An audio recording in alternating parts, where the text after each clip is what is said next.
Bureau nouveau genre, espace de travail collaboratif, air commune épurée et équipement à la fine pointe de la technologie. l'UQAT a récemment accueilli une soixantaine de ses employés n'offrant pas de services directement aux étudiants à son nouveau bâtiment situé en plein cœur du centre-ville de Rouyn-Noranda. On a gagné très peu d'espace, en fait, parce qu'il y avait plusieurs équipes déjà qui devaient partager des bureaux. C'était beaucoup moins efficace. Puis il y avait des personnes qu'on a embauchées durant la pandémie qui n'avaient pas de bureau, qui n'avaient pas d'espace de travail, donc ils devaient faire plus de télétravail.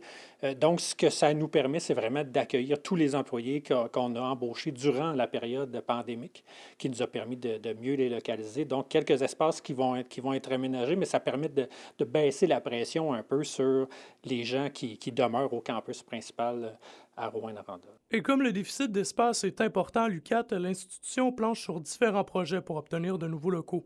Dans le passé, l'université a tenté d'obtenir du financement pour la construction de nouveaux pavillons. Actuellement, il y a même un agrandissement actuellement pour lequel on s'en va en concours en architecture à l'UQAT qui est déjà autorisé, pour lequel on a déjà les sommes pour faire cet agrandissement-là. Ça va être l'installation d'une clinique interdisciplinaire en santé qui va être ajoutée à l'UQAT avec tous les bureaux du département de santé qui vont être installés à même ce nouveau bâtiment-là. On travaille avec le ministère d'Économie et Innovation, le ministère de l'Enseignement supérieur. C'est les deux ministères qui nous concernent directement pour des nouveaux bâtiments, autant à l'Institut de recherche mine environnement qu'à l'Institut de foresterie. Les conséquences du manque d'espace sur la communauté étudiante et les chaires de recherche sont bien concrètes, selon le vice-recteur aux ressources de l'UQAT, Luc Boisvert. Notre Institut de recherche mine environnement, ne veut pas subissent les impacts là, dans leur laboratoire. Donc, il y a toujours un enjeu de santé et sécurité. On ne fait pas de compromis sur la santé et sécurité. Donc, il faut limiter